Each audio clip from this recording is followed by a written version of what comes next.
Jamais dans l'histoire de l'humanité le monde n'a traversé autant de crises en même temps au point de nous faire craindre pour l'avenir. Ce sont des problèmes climatiques, des épidémies, des guerres, la diplomatie entre les pays est ébranlée, des rumeurs de conflits de proportions mondiales qui peuvent commencer à tout moment. Enfin, nous ne sommes même pas sûrs de pouvoir sortir de chez nous et vivre nos vies normalement. Et comme si les problèmes réels ne suffisaient pas, il y a encore les théories du complot sur la fin des temps qui surgissent constamment et effraient les gens. C'est pourquoi beaucoup de chrétiens se demandent s'il ne serait pas prudent et même sûr de commencer à stocker de la nourriture à la maison. C'est précisément le sujet de la vidéo d'aujourd'hui. Après tout, la Bible nous conseille-t-elle de stocker de la nourriture à la maison en temps de crise, comme Joseph en Égypte, ou serait-ce un manque de foi de ne pas croire que Dieu prendra soin de nous? Restez avec moi jusqu'à la fin, car aujourd'hui, vous saurez exactement ce que vous devez faire d'une manière biblique et qui plaît à Dieu. Amen. Mais avant de commencer, je vous demande simplement de vous abonner à ma chaîne. Il vous suffit de cliquer sur ce petit bouton sous la vidéo, de vous inscrire et ensuite d'activer la cloche de notification parce que je veux vous aider dans votre marche avec Dieu tous les jours. D'accord? Alors commençons. Ces derniers temps, on a beaucoup parlé de cette question de la nourriture dans le monde. La population mondiale a atteint 8 milliards de personnes.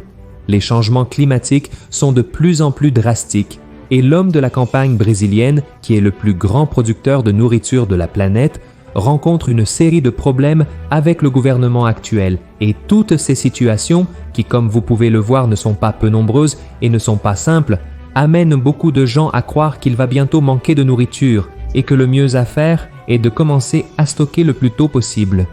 Ainsi, des informations ont été partagées sur WhatsApp, des vidéos sont produites ici sur YouTube à ce sujet. Et tous ces contenus qui enseignent comment survivre dans ce monde sont très importants, mais en même temps, ils peuvent apporter beaucoup d'angoisse et de peur chez les gens, et surtout chez ceux qui savent déjà à propos de la fin des temps, décrit dans la Bible. Ces derniers jours, une sœur m'a cherché désespérément parce qu'elle a reçu une vidéo d'un ouvrier de l'église disant aux gens de commencer à stocker au moins les bases comme le riz, les haricots et l'huile dans leur maison, parce qu'à la fin de l'année, les étagères des supermarchés seraient totalement vides. Le problème, c'est qu'elle n'avait même pas d'argent pour payer les factures du mois, encore moins pour stocker de la nourriture pour les prochains mois. Et la réponse que j'ai donnée à cette jeune femme est la même que je vous apporte ici aujourd'hui. Faites confiance à Dieu et vivez un jour à la fois. Croyez que votre vie est entre ses mains et que rien ne vous manquera. Amen. Le Seigneur a déjà tout prévenu dans sa parole sur ce qui se passerait à l'avenir pour que nous ne soyons pas trompés et que nous ne vivions pas dans le désespoir. Y compris la Bible dit qu'à ce moment que nous vivons maintenant, appelé par Jésus le début des douleurs, il y aurait beaucoup de tromperies, beaucoup de faux prophètes disant des choses contraires à la parole de Dieu et que nous devrions faire attention à ne pas être trompés par eux. Voyez ce que Jésus a répondu aux disciples lorsqu'ils ont demandé comment seraient les derniers jours. Quand vous entendrez parler de guerre et de rébellion, ne paniquez pas. Oui, il est nécessaire que ces choses arrivent d'abord, mais ce ne sera pas encore la fin. Et si vous lisez tout le passage de Luc chapitre 21, vous verrez que Jésus explique comment seront les derniers événements et la grande tribulation qui viendra sur le monde avant son retour, mais à aucun moment il n'a dit que nous devrions stocker de la nourriture dans le placard, mais plutôt garder sa parole dans le cœur, car c'est l'aliment le plus important. Et si, un jour, par exemple, une troisième guerre mondiale se produit, il est extrêmement important que vous preniez soin de votre santé mentale, non seulement pour savoir quoi faire, pour agir avec sagesse et supporter les épreuves, mais aussi pour aider les autres et les encourager à mettre leur foi en Jésus. Il est donc plus crucial de se fier entièrement au Seigneur que d'avoir de la nourriture matérielle. Dans Hébreux chapitre 13, verset 5, il est écrit que nous devons nous contenter de ce que nous avons, car Dieu lui-même a dit « Je ne te laisserai jamais, je ne t'abandonnerai jamais ». Alors, mon frère, crois que même si le monde est en crise, tu es en Christ. C'est lui qui te garde, te soutient et fait des miracles, tout comme il a nourri une multitude avec 5 pains et 2 petits poissons. Alors, ne regardez pas seulement les circonstances et ne vous concentrez pas uniquement sur les nouvelles que vous entendez et lisez, mais nourrissez votre foi quotidiennement, car Jésus a dit que l'homme ne vivra pas seulement de pain, mais de chaque parole qui sort de la bouche de Dieu. Amen. La Bible dit qu'il y aura effectivement une grande famine à la fin des temps, pendant la grande tribulation, mais cela est encore un peu loin de se produire. D'abord, parce que l'Antéchrist doit se manifester, signer l'accord de paix, le troisième temple doit être construit parmi tant d'autres choses. Il est clair que nous devons être attentifs aux signes, mais notre focus doit être le royaume de Dieu et vivre le jour présent, car le Christ lui-même a dit que demain apportera ses propres soucis. Il y a des gens qui cessent de profiter de la vie parce qu'ils analysent toutes sortes de théories du complot et vivent dans la peur de tout, comme si tout et tout le monde conspiraient pour le mal, et ce n'est pas vrai.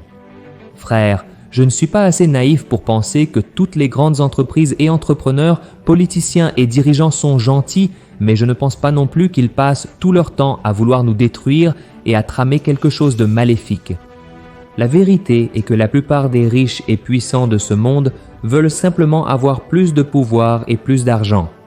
Ils sont spirituellement aveugles et ne sont qu'une marionnette entre les mains de Satan. C'est pourquoi ce que je crois et ce qui est dans la Bible, c'est que l'esprit de l'Antéchrist est déjà à l'œuvre dans le monde depuis longtemps, mais il n'a pas tout le pouvoir et ne contrôle pas tout. En réalité, il n'agit qu'avec la permission de Dieu, et à la fin nous savons que le Christ régnera pour toujours, détruisant une fois pour toutes tout le mal. Et vous vous demandez peut-être maintenant, mais pasteur, si nous ne devons pas nous concentrer sur le stockage de la nourriture, pourquoi Dieu a-t-il donné une instruction à Joseph pour stocker de la nourriture en Égypte pendant 7 ans? Dans ce cas, Dieu a donné une directive spécifique à Joseph. La Bible raconte qu'un jour, le Pharaon a fait un rêve. Il a vu 7 vaches grasses dévorées par 7 vaches maigres et 7 épis pleins, engloutis par 7 épis vides et brûlés. Pharaon était très confus et a fait appeler Joseph pour interpréter le rêve. Joseph a expliqué que le rêve était un avertissement de Dieu. Il y aurait 7 années d'abondance en Égypte, suivies de 7 années de famine sévère. Il a ensuite conseillé au Pharaon de stocker de la nourriture pendant les années d'abondance pour survivre aux années de famine. Et après l'interprétation du rêve, le Pharaon a été impressionné par la sagesse de Joseph et l'a nommé gouverneur de l'Égypte. Joseph a organisé le stockage de grandes quantités de céréales pendant les 7 années d'abondance, et lorsque les 7 années de famine sont arrivées, l'Égypte était préparée et a réussi non seulement à survivre, mais aussi à aider d'autres peuples à la recherche de nourriture. Ainsi, la prévision de Joseph s'est réalisée et il est devenu une personne très respectée en Égypte. Mais sachez que c'était une instruction de Dieu pour Joseph. Dieu avait un plus grand plan pour sauver de nombreuses personnes, y compris la famille de Joseph.